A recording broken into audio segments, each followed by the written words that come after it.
master de biologie santé parcours recherche clinique est un master dédié aux étudiants scientifiques, aux étudiants des secteurs médicaux et paramédicaux, et qui vise à former ces candidats sur les secteurs de la recherche clinique, c'est-à-dire sur ce qu'on appellerait la gestion qualité du médicament, son évaluation en termes de toxicité, en termes de tolérance, en termes d'efficacité, qui sont donc des éléments nécessaires à évaluer avant de mettre sur le marché ces mêmes médicaments. Alors, le programme du master recherche clinique s'articule autour de deux axes, un axe scientifique et un axe professionnel.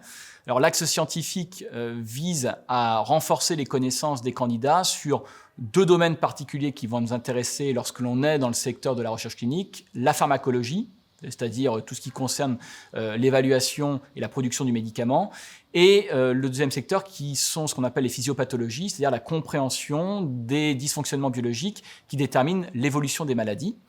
Donc ça, ce sont les deux éléments fondamentaux de la formation théorique, et s'ajoute à ça donc une dimension plus professionnelle avec donc la formation à la recherche clinique, donc ce qu'on appelle les BPC, les bonnes pratiques de la recherche clinique, qui visent à aborder les éléments réglementaires qui encadrent la recherche clinique aujourd'hui en France et les différentes étapes logistiques des études de recherche clinique, donc les fameuses phases 1, phase 2, phase 3, phase 4 qu'on entend beaucoup parler avec le Covid.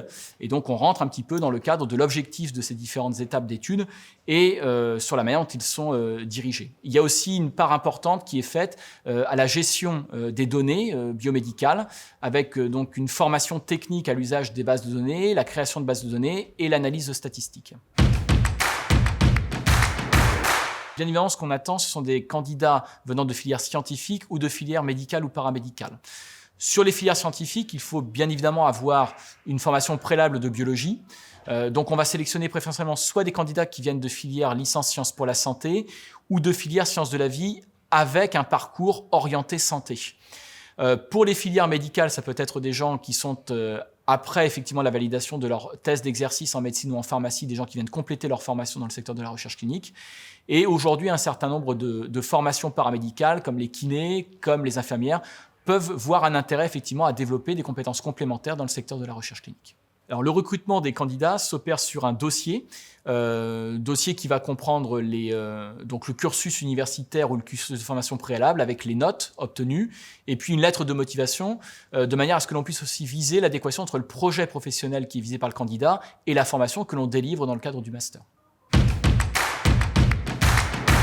Il y a beaucoup de travail sur la base de dossiers, d'analyses documentaires à partir d'articles scientifiques, des synthèses qui sont réalisées. Beaucoup d'évaluations sont traitées à travers des dossiers à rendre ou éventuellement des exposés à réaliser. Et surtout, une part importante du travail qui est demandé au cours du master tient à la formation professionnelle qui va être particulièrement valorisée par la présence de stages en première année et en deuxième année de master. En première année de master, c'est un stage on qualifierait de moyenne durée, puisqu'il va durer 4 mois, du mois de mars jusqu'au mois de juin, au terme duquel le candidat va rendre un rapport d'activité et devra réaliser une soutenance devant le jury.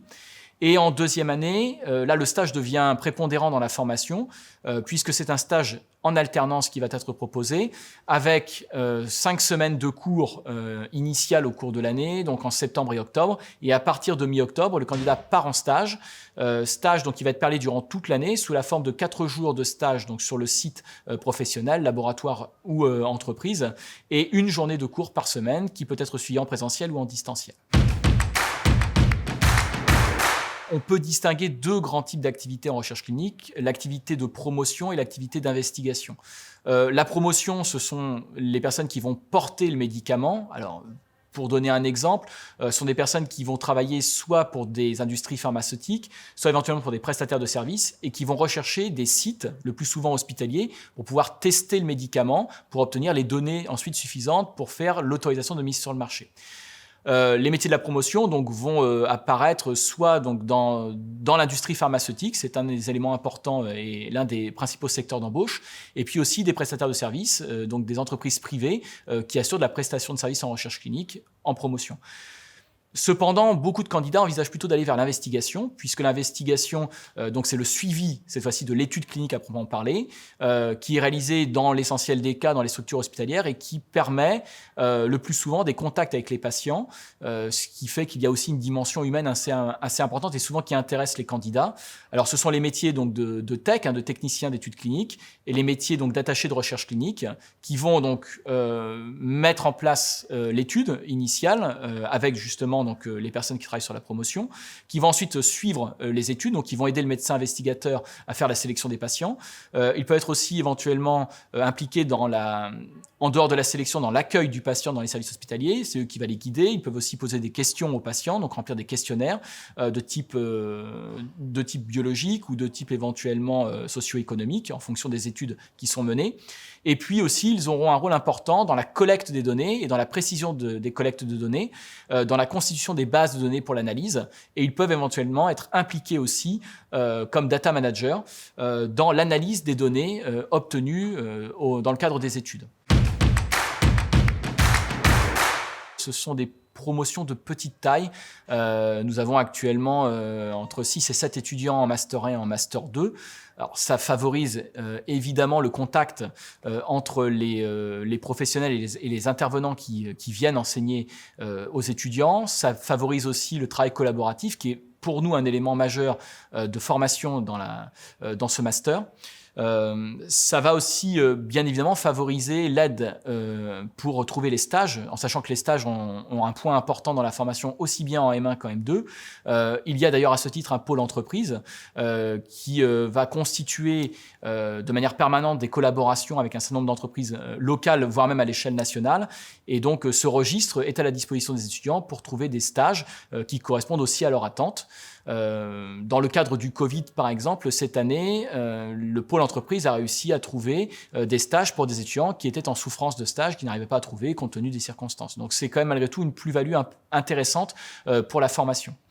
Un autre élément important, c'est que compte tenu du faible effectif, il y a des temps de rencontre réguliers entre les masters qui viennent de différentes disciplines. Et donc, ça permet aussi d'avoir une certaine forme de regard très polyvalent, très croisé sur les problématiques sociétales actuelles. Alors, ceci est réalisé initialement par des séminaires en début de M1, en début de M2, qui permettent de regrouper donc sur des thématiques spécifiques les étudiants venant des filières de droit, de sciences politiques, de biologie.